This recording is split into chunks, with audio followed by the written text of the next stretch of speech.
de Angers.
Madame Anderson.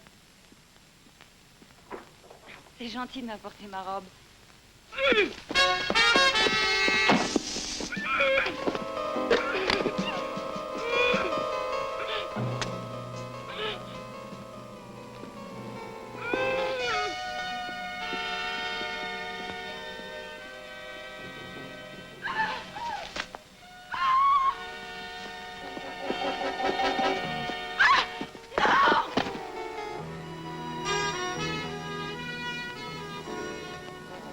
Sûr que tu vas aimer. Ça m'étonnerait fort. Je suis pas très partant. Les nids d'hirondelles, le soja, les raviolis chinois, les œufs couvés et tous ces machins-là, moi, ça m'emballe pas beaucoup. Ah, c'est logique, t'as pas le goût du risque. On nous signale des appels au secours. Je répète, une femme appelle au secours au 620 Gulfstream Avenue. Un K43, nous dirigeons vers Gulfstream. Pour le chinois, c'est râpé.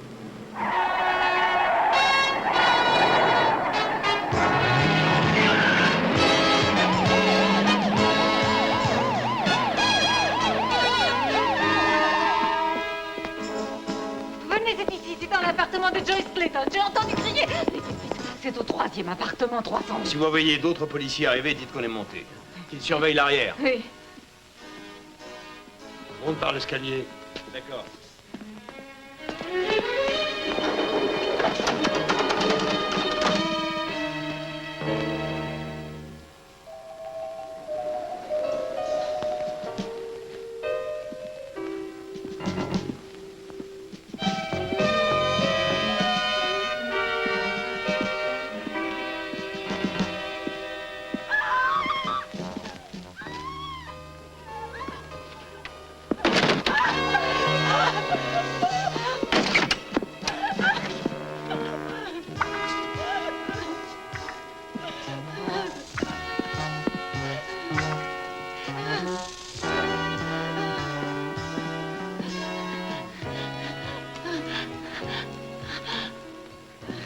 Je suis de la police.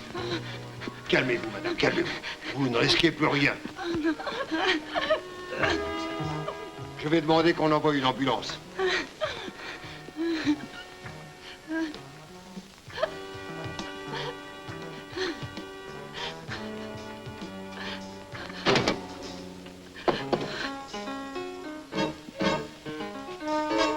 Police, arrêtez! Arrive, fais attention, il est à toi!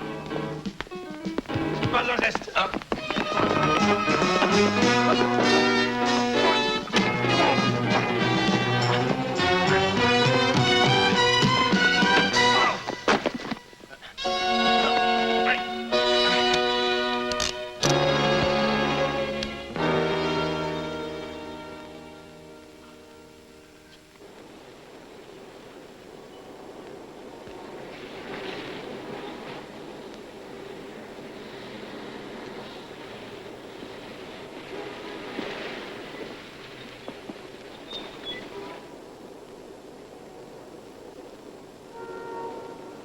Mieux vaut embarquer le suspect avant que Mademoiselle Bale nous l'enlève pour son journal télévisé.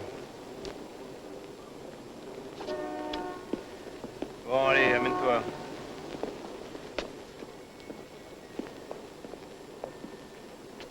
Oh, alors c'est vous qui êtes chargé de l'enquête. Non, mademoiselle.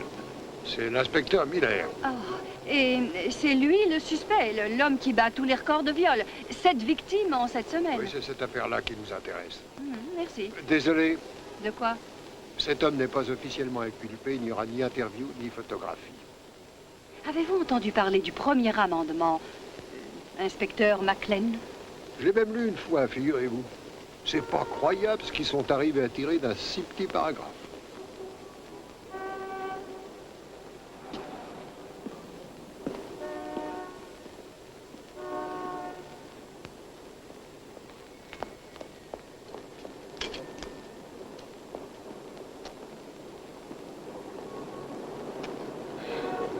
Elle a pu vous dire quelque chose?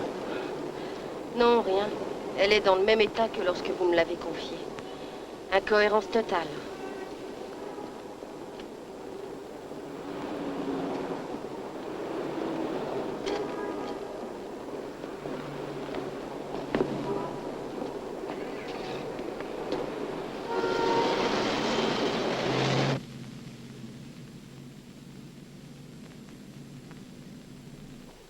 Elle a vraiment été traumatisée.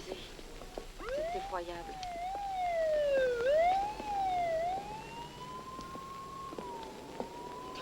Ouais, Vanessa Vell est toujours à la recherche de son violeur professionnel. Nous sommes 2. J'aimerais bien que ce soit celui que vous avez coincé, mais hélas, ce n'est pas le personnage. Cette bonne femme me rend complètement dingue avec sa croisade télévisée. On va vous le garder, votre prisonnier, et vous le mettre au chaud. Et j'aurais à affronter la mégère apprivoisée toute seule. Puisque je lui ai dit que c'était vous qui étiez chargé de l'affaire. C'est gentil, ça. Ciao, ma jolie.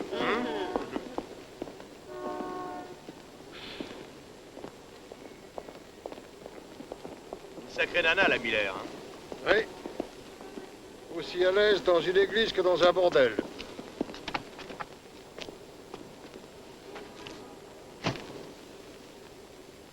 Bon, ben allons-y. En route. Et je vous préviens que si jamais je tombe malade, vous vous retrouverez avec l'affaire sur les bras.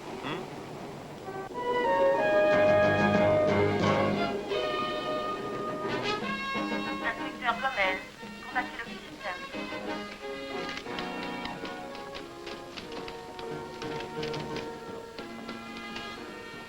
Regarde qui est là. C'est Gordon Hartwell. Je l'ai connu quand c'était un petit avocat minable. C'est l'avocat de votre maniaque Sheridan. Il s'est par miracle transformé en citoyen bon chic, bon genre, œuvre sociale et compagnie. Je me demande ce qu'il traficote. À mon avis, on a intérêt à faire attention. Vous avez reçu le rapport pour Sheridan? Voilà. Qu'est-ce qu'il dit? Oh, Hartwell prétend que son client est innocent. C'est pas étonnant. Attendez, c'est pas tout. Il veut déposer une plainte contre vous pour mauvais traitement. Pourquoi pas? S'il a envie de le faire, il faut pas qu'il hésite. Ça se passait peut-être comme ça il y a 15 ans ou à l'époque du Moyen-Âge, mais le règlement actuel stipule que toute plainte doit être consignée dans un rapport et les affaires intérieures font l'enquête qui s'impose. Autrement dit, mon rôle est de faire le rapport. S'il s'avère qu'il est inutile, j'aurai les éléments pour ne pas donner suite à toute plainte éventuelle. C'est logique, non? Dans l'affaire Sheridan, tout ce qu'on peut dire, c'est qu'avec les complications qui surviennent, il y a des choses à ajouter. Des complications? La victime, Joyce Clayton, a été finalement en mesure de me donner une description. Bon, elle n'est pas certaine que ce soit Sheridan? Elle est incapable de le dire. Selon ses déclarations, l'homme qui l'a agressée avait un sac en plastique vert sur la tête. Le violeur de midi? La description correspond. Il avait également des gants noirs et la menaçait avec un couteau à croc On d'arbre. a pincé Sheridan au moment où il sortait de la chambre. Vous l'avez vu sortir? Il était dans le couloir quand je suis arrivé. Vous avez fouillé l'appartement? Oui, de fond en comble, bien avant d'avoir ces informations. Vous feriez mieux d'y retourner parce que nous n'avons ni le sac vert, ni le fameux couteau. Nous n'avons rien. Vous tenez le coupable, commissaire. Ne vous laissez pas influencer. Je suis passé chez mon cousin à l'appartement 314. J'ai sonné, je n'ai eu aucune réponse et j'ai décidé de partir. J'ai entendu une femme crier et puis ce sauvage avec ses yeux de fou, un revolver à la main, a fait éruption dans le couloir. J'ai essayé de m'enfuir. Craignant pour votre vie. Laissez-le parler, maître. Ben, il était armé. Je reconnais que j'ai eu peur de me faire tuer. Ensuite, j'ai vu l'autre qui était aussi armé. Mais ces deux hommes se sont identifiés comme étant officiers de police? Oh, pas du tout, non. Ils n'ont pas dit un mot. Et vous avez riposté en état de légitime défense. Je vous ai dit de le laisser parler. En fait, je n'ai pas grand-chose à dire, sauf qu'après m'avoir maîtrisé et mis les menottes, le plus grand des deux, il m'a tapé dessus, avec son revolver. Mais le rapport dit que vous teniez l'arme de l'inspecteur Gates et que l'alternative était de vous assommer ou de vous abattre sur le champ. C'est un menteur. Oh, c'est lui qui est un menteur. Vous avez du nouveau? Le cousin de Sheridan, James Eldridge, existe. Et il habite au 314 et il était sorti au moment du crime. Et moi, qu'est-ce que je mets dans mon rapport? Mettez ça sur le compte d'un maniaque qui cherche un bon alibi. Alors? J'ai retourné l'appartement de fond en comble. Ni masque, ni couteau, ni sac en plastique. Et évidemment, personne n'a une idée géniale. Peut-être bien que le monstre est passé par le balcon et il s'est envolé avec. J'ai regardé dehors, j'ai vu personne. Ah, il aurait très bien pu passer par le toit. Il n'a pas eu le temps. Vous expliquerez ça au procureur. Je n'avais pas l'intention de relâcher ce salaud de Sheridan. Je n'avais pas l'intention, McLean, mais c'est décidé, dossier classé. C'est ridicule de classer le dossier. Sheridan raconte des cracks. Aucune loi n'interdit de raconter des cracks à un flic, mais en faire la preuve est le rôle du flic. Légalement, Sheridan peut gambader dans toutes les rues. Vous faites une bourde, Denisco. Vous relâchez un dangereux meurtrier. Foutez-moi la paix, McLean. Grosse a raison, vous vous êtes planté, pas moi. Alors laissez tomber.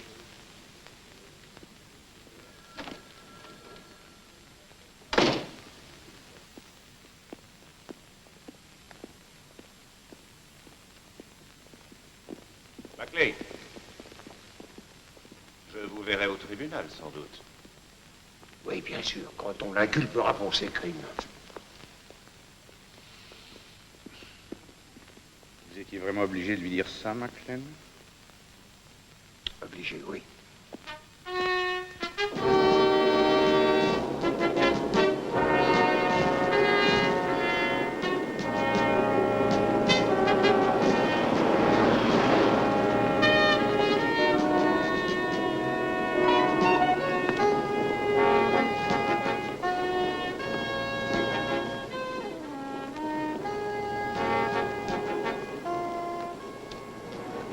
La police a reconnu son erreur. En fait, ils se sont excusés d'avoir violé les droits de mon client. Ils n'ont jamais voulu reconnaître qu'ils l'avaient frappé à coups de crosse de revolver, mais tout cela fera l'objet d'un procès. Monsieur Sheridan, il paraît que la police vous a agressé. Pour la 7e fois en 7 semaines, le violeur de midi s'est manifesté dans notre ville. Et il semblerait que la police ait manqué sa meilleure chance de l'appréhender. C'est à Gulf Street, dans le quartier de bord de mer de San Pedro, qu'a eu lieu l'agression brutale d'aujourd'hui à midi. La 7e victime du dangereux maniaque a subi un violent traumatisme.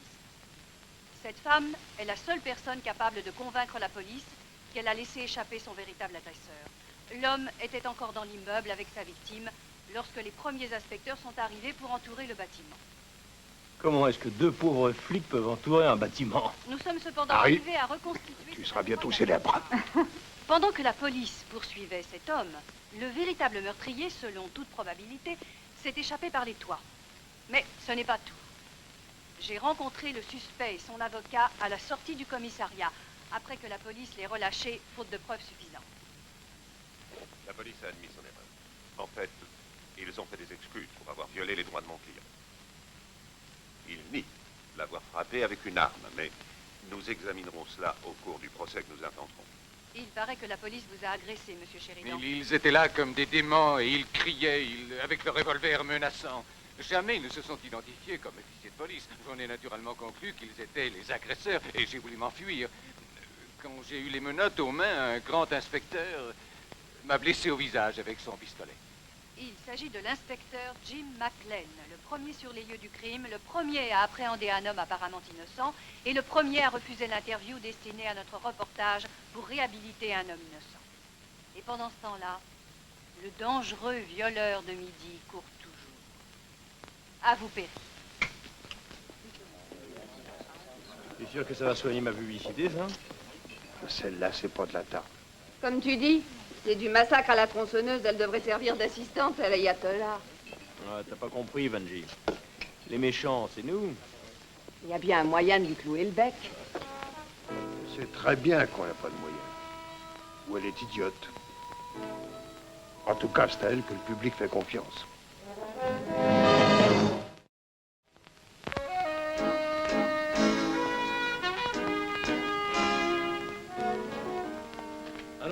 plaisir au commissaire?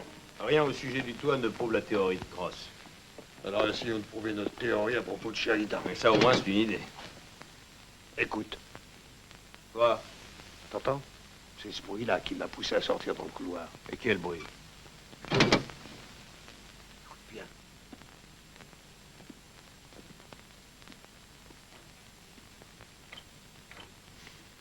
Ah, bonjour. Je n'avais pas entendu. Mais nous aussi, madame. Merci.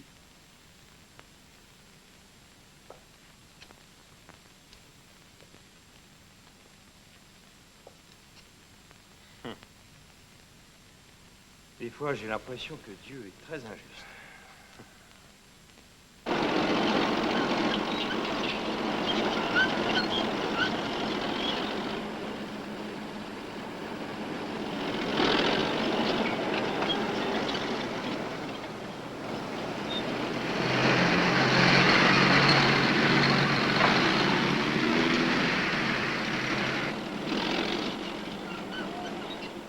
K23, l'immatriculation de la benne à ordures est 999046.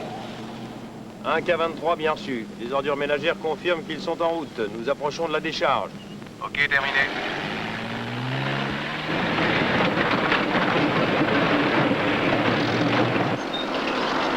Alice Molo, tu vas rattraper la benne ou pas?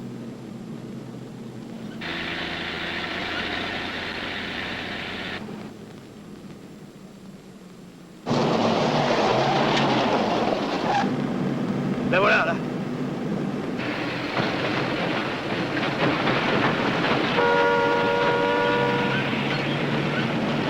Police! Arrêtez! Police! Arrêtez!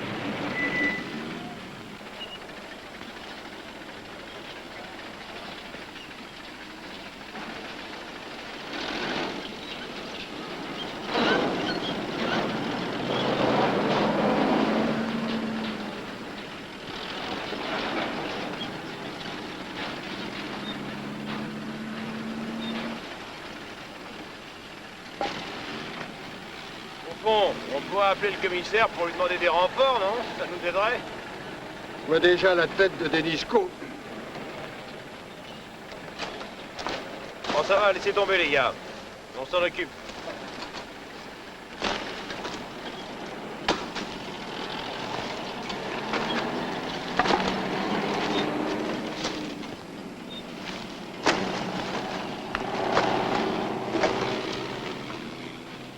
Un flic doit être polyvalent. Oui. Ça, je m'en rappellerai. Oui.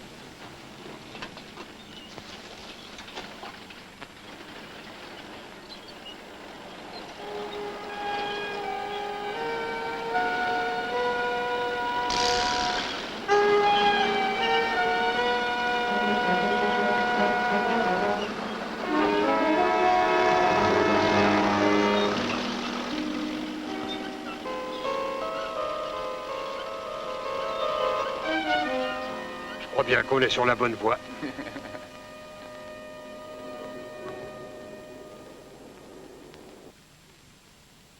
Et comment prouver que ça n'a pas été ramassé à un autre arrêt sur le parcours que la benne fait tous les jours? Je suis désolé, messieurs. Il va falloir trouver mieux. D'accord, mais alors épaulez-nous pendant ce temps-là, commissaire. Tu viens,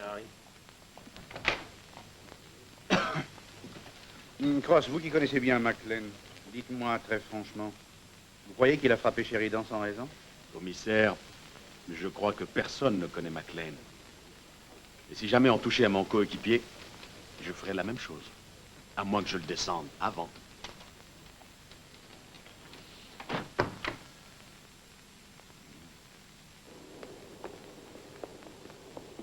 Passez-moi le micro.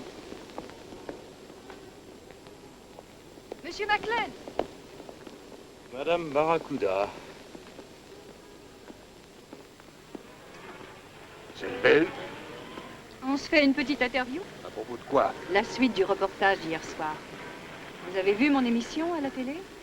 Je l'ai entendu aussi. Et vous m'en voulez d'avoir fait référence à votre échec personnel et au fiasco des services de police qui n'ont pas été à la hauteur? Ce que que vous dites de moi n'a pas d'importance, mademoiselle Bell. C'est ce que vous dites à propos des services de police qui me dérange. Citez-moi une seule chose qui ne soit pas exacte. Il y a la manière de les dire et le poids de certains silences. Allez devant la caméra et rétablissez la vérité. Je vois que vous avez tout à apprendre et qu'il faut que je mette les points sur les i. Un policier ne peut donner aucun détail sur une affaire en cours. Il ne peut pas justifier ses actes, ni expliquer les vrais motifs de son action. Et vous l'attaquez. Et il doit se taire.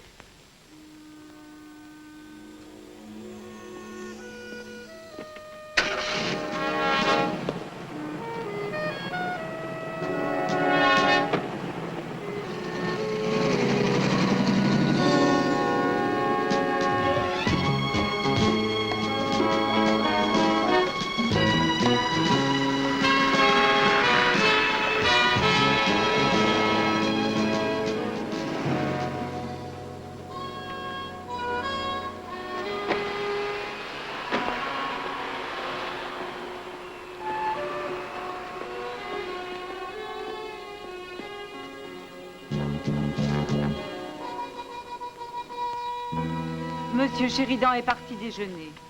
Il déjeune souvent dehors. On m'a demandé de ne faire aucune déclaration à la police à propos de Monsieur Sheridan. C'est lui qui vous l'a demandé, mademoiselle Berna. Il a été catégorique. Nous enquêtons officiellement sur une affaire de meurtre. Pour l'instant, c'est tout ce qui nous intéresse. Bon, alors maintenant, vous êtes décidé? Est-ce qu'il déjeune souvent dehors? Très rarement, il mange un sandwich en général. Avec les déclarations d'impôts, il est très occupé. Ouais. Et c'est vous qui prenez note de ces rendez-vous? Bien sûr, je suis sa secrétaire. On peut jeter un coup d'œil? Je regrette, je n'ai pas le droit de donner son agenda. Non, ça ne fait rien, on reviendra. Avec un mandat. Oui, c'est ça. Dites à monsieur Sheridan qu'on repassera et que vous avez fait état d'un livre où ses rendez-vous sont notés. Voilà votre sandwich au fromage. Oh, je préfère le salami.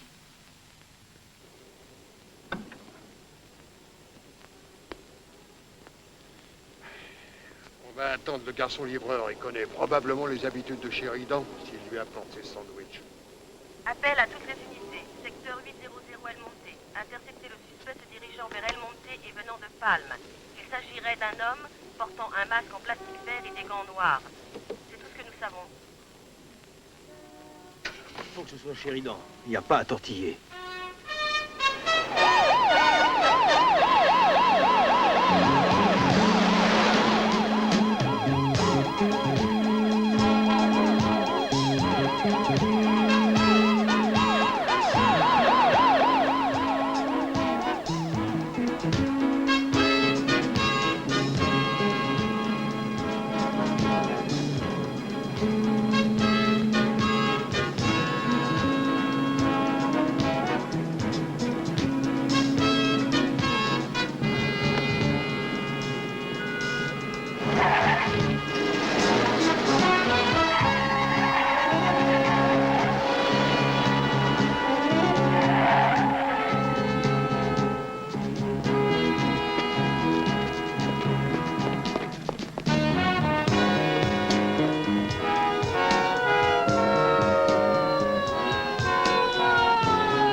Vous pouvez vous approcher un peu, monsieur Sheridan? Merci.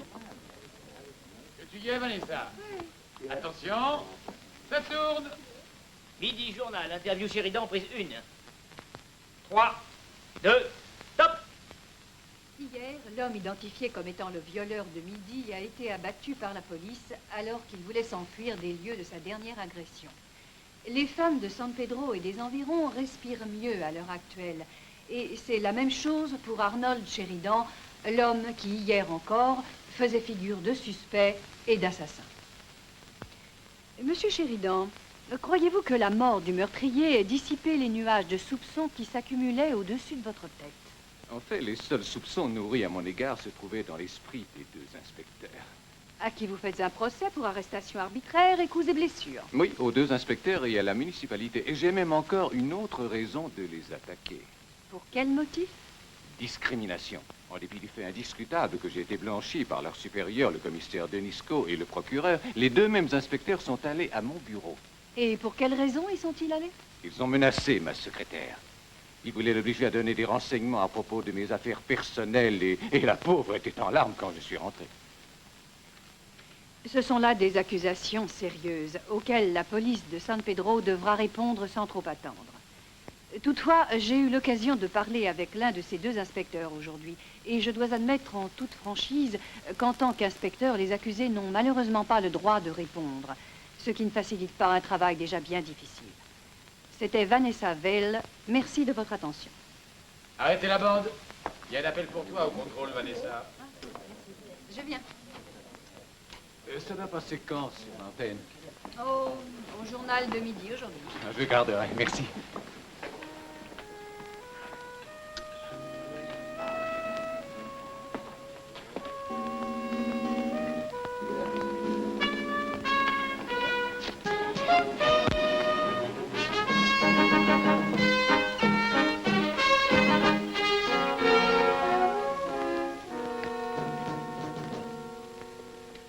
Alors, vous ne regardez pas le journal? Le violeur de Midi est mort. Non, Harry, regarde ce tableau.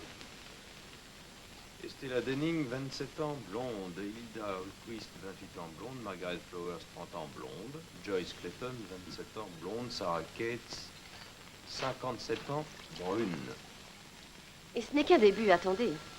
Le suspect qui a été tué hier, Marco, à la date précise des deux derniers viols, passé au tribunal pour vol à la tire. Son avocat a dit que les deux audiences avaient été prolongées et il a confirmé que Marco n'a pas pu quitter le palais de justice avant midi. Eh bien, j'ai fait le trajet ce matin. Il aurait fallu qu'il fasse du 120 km/h et qu'il grille tous les feux pour arriver sur les lieux du crime à temps. Alors, c'était soit Mario Andretti, soit... Un très bon imitateur. Sheridan reste notre homme. Vous parliez de Sheridan? Sally vient de nous prouver que Marco était un imitateur. Sheridan... Du calme, McLean. Sally est sur l'affaire et elle y reste. Vous deux, vous venez avec moi.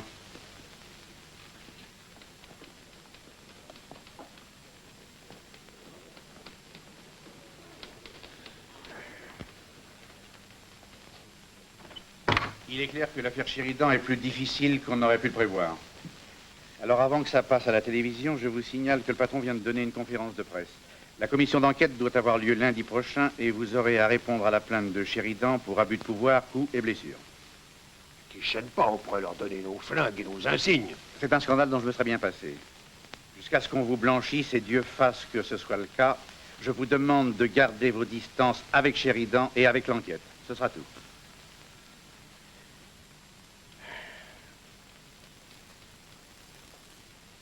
Oh, McLean. Je sors à la minute de la conférence de presse. On vous a parlé de la commission, j'imagine. Oui, Vous serez suspendu? je serais pas tellement étonné. Je suis désolée, j'en suis un peu responsable. C'est le moins qu'on puisse dire. J'aimerais bien qu'on en discute. Vous avez peut-être le temps de boire un café? Jamais pendant le service. Ah, on peut prendre un pot plus tard. Vous faites votre mea culpa. Oh, n'exagérons pas. Qu'est-ce qu'il faut que je fasse? Que je me coupe les veines? Vous voulez que je vous réponde franchement? Oh, je crois que c'est clair. Je termine à minuit. En général, je prends un pot chez Vanji, le café du poisson plat. J'y serai. Au cas où vous changeriez d'avis, voici ma carte. Il y a le téléphone du studio et mon numéro personnel. Je ne change jamais d'avis.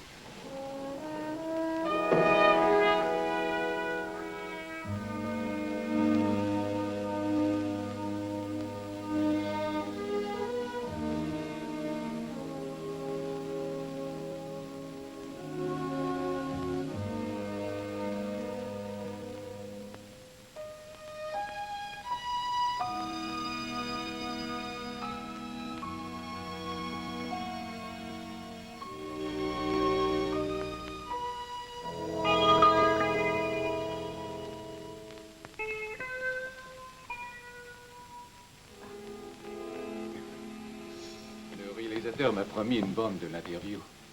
Je suis passé la prendre. Je sais qu'il est tard. En période d'impôt, on est comme les journalistes, on travaille au moins 24 heures par jour. Ah, c'est vrai, vous êtes comptable. Je n'ai pas commencé ma déclaration.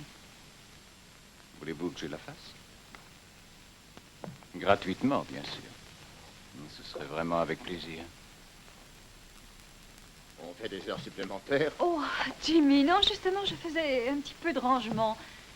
Je pars en week-end cette semaine, ça me changera les idées. Bonsoir, mademoiselle Vell. Et merci. De rien. Je vous laisse. Ne déveillez pas trop tard, mademoiselle Vell. Non, non, attendez-moi, je m'en vais, Jimmy. Attendez, je pars avec vous.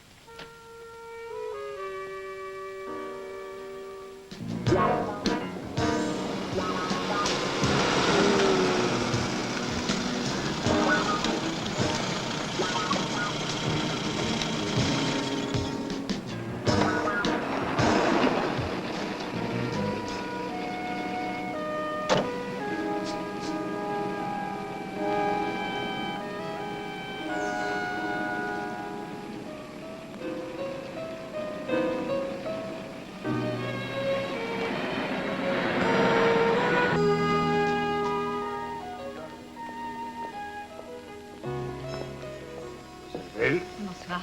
C'est vous. Merci.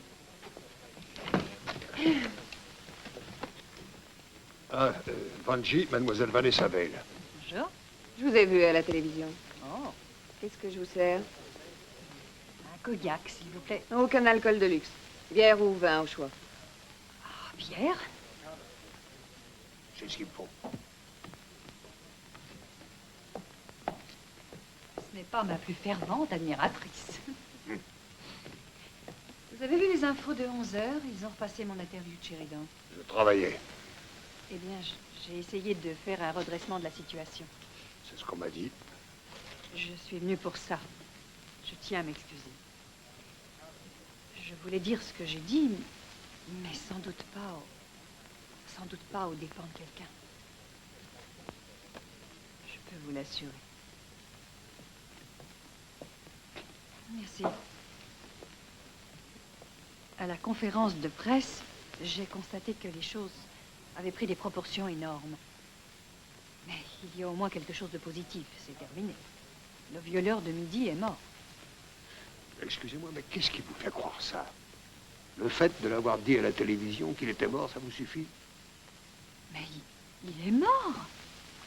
Non, justement. Et nous sommes revenus au point de départ, parce que je n'ai aucun droit de vous parler de l'enquête en cours. Écoutez, tout ce que vous direz ne sortira pas de cette pièce, je vous le jure sur ce que j'ai de plus cher. Le gars qui s'est fait prendre était un imitateur. Et nous sommes toujours convaincus que Sheridan est le vrai coupable. Sheridan? Oui, Sheridan. Donc vous et toutes les femmes de la ville restent les éventuelles victimes. Qu'est-ce qu'il y a? Et si c'est vrai, si vous êtes si sûr que Sheridan est le coupable, pourquoi ne l'arrêtez-vous pas? Parce que nous n'avons pas assez de charges contre lui. Ainsi, vous n'avez contre lui rien de tangible et vous l'accusez. Vous violez la présomption de son innocence sans aucune preuve contre lui. Inutile de me faire un exposé sur les droits civiques, mademoiselle Vell. Mais ils existent, monsieur McLean, que vous le vouliez ou non. Il vous arrive de penser aux droits des victimes? Naturellement, j'y pense. Mais c'est une autre question. C'est logique que vous essayiez de vous justifier. Et vous vous acharnez à harceler cet homme. Bonsoir, mademoiselle Vell.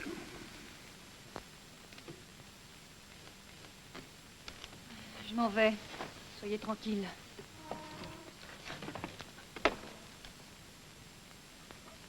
Merci pour la bière.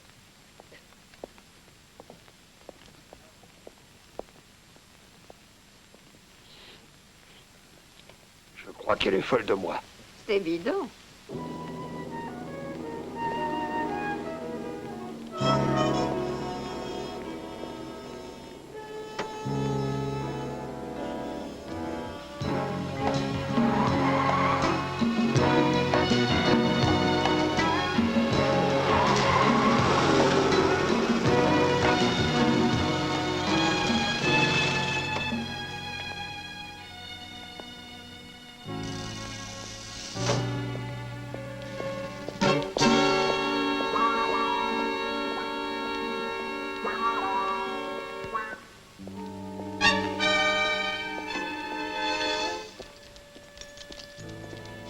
Bonsoir, mademoiselle Velle.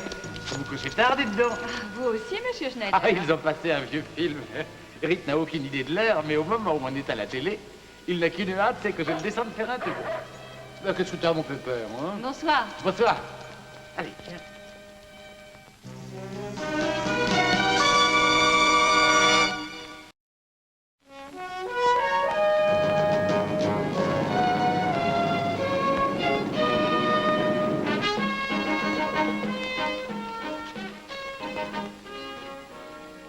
Le commissaire Denisco vous a remis sur Sheridan. Vous voulez avoir la retraite anticipée. Tenez, lisez ça. Les jours où Sheridan ne sort pas, il commande un sandwich dans un troquet qui s'appelle Les Grecs. Il a un compte là-bas. J'avais demandé au propriétaire qu'il me donne un double des factures. On constate qu'à chaque fois qu'un viol a eu lieu, Sheridan n'était pas à son bureau. On commence à cerner la question. Si seulement on trouvait un lien entre tout ça. Et qu'est-ce que c'est? L'interview de Joss Clayton, faite sous hypnose par le psychologue. Je l'ai écoutée et elle correspond tout à fait au rapport. Rien de nouveau. Je peux l'emprunter? Oui. Quand tu viens? Non, j'ai affaire.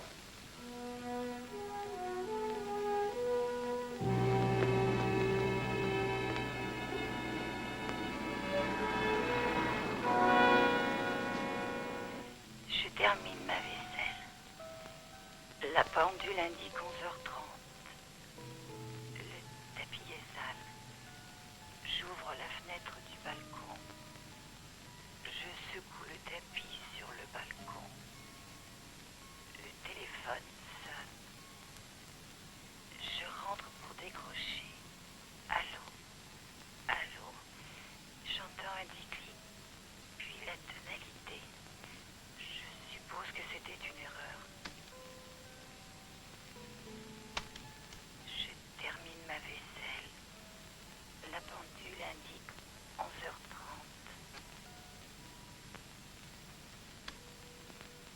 Je suppose que c'était une erreur.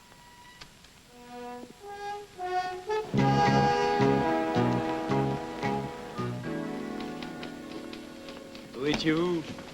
J'ai demandé un rapport à la compagnie des téléphones. Sally, la fille, là, Joyce, eh bien, on l'a appelée au téléphone à peu près 45 minutes avant que l'agresseur ne se pointe. Elle a répondu, la personne avait raccroché. Est-ce que les autres victimes ont reçu un appel identique? En effet, il y en a eu une qui m'en a parlé. Il faudrait que je voie ça de près. Je peux peut-être vous épargner le dérangement. Donnez-moi les numéros de téléphone de toutes les victimes qui habitent pas le quartier. Oui. J'ai eu les relevés de coup de fil que Sheridan a donné et je l'ai eu par la compagnie des téléphones. J'en ai 3. Estelle Denning, Hilda Holquist et Margaret Flowers. Très bien. Denning date du viol en février, le 17. Numéro de téléphone 555 73 92. 555 392. En plein dans le ville. Un vrai coup de bol. Holquist le 3 mars. 555 9832. 555 9832. Flowers le 27 mars. 555 9860. 555 9860. Je donnerais cher pour le voir s'expliquer là-dessus au journal de 6 heures. On passe le prendre. Comment, sans en parler à Denisco? Il va se trouver mal. Il s'enlèvera.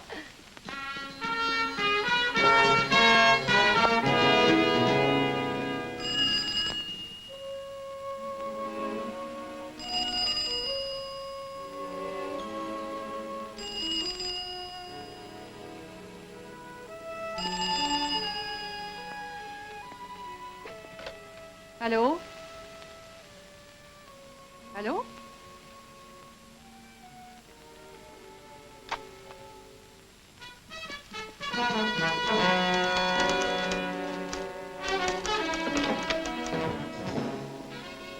Oui, votre patron.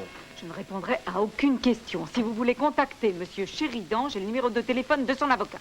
Cocotte, ou tu nous réponds ici, ou tu le feras au commissariat. Tu as le choix. Où est-il? Il a dit qu'il rentrerait chez lui, mais il n'y est pas. Qui vous l'a dit? Je voulais lui transmettre un message, ça ne répond pas.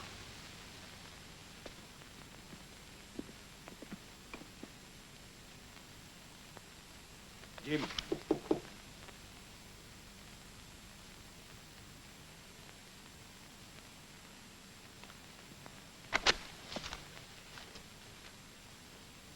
Regarde ça. Isabelle, C'est tout à fait son type de femme. oui, mais agresser la seule personne qui l'ait défendue, c'est un peu irrationnel. Les fous ne sont pas rationnels.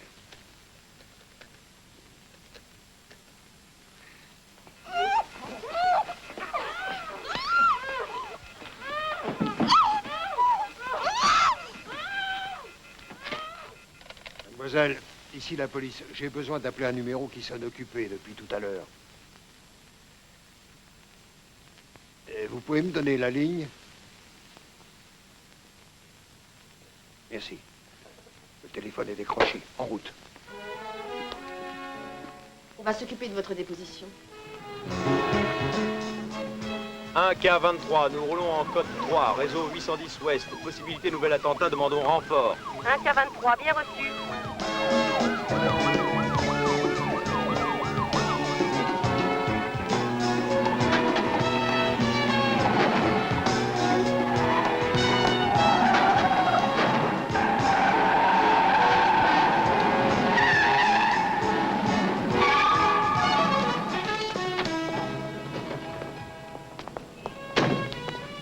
Surveille le devant. Couvre le côté. Non,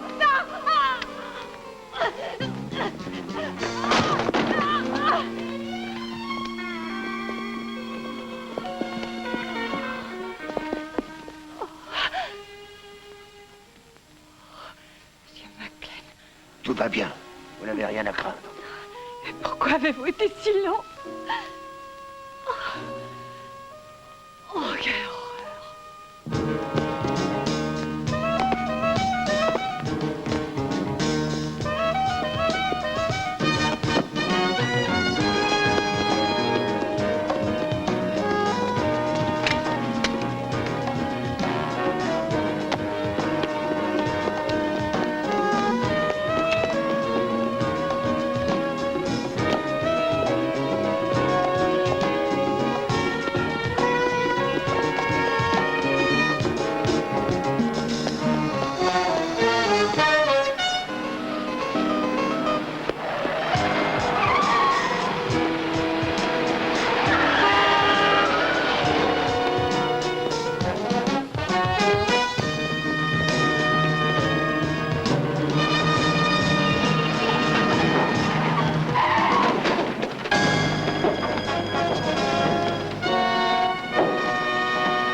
C'était l'ambulance. Ils sont en route.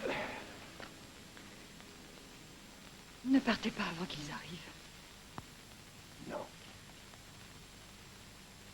Il m'en faut plus pour craquer. J'ai essayé de me défendre. J'ai pu lui enlever son masque. Oh, il m'a donné des coups de poing. Ouais.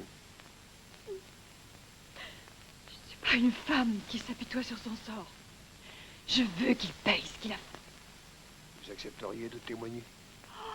Oh oui, je veux témoigner.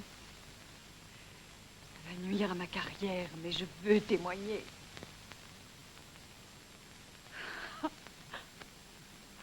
Oh Seigneur, et dire que l'autre soir encore, je vous donnais des leçons de droit civique. Je ne l'épargnerai pas, ça lui coûtera cher.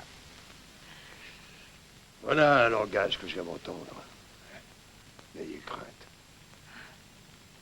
Vous vous en remettrez.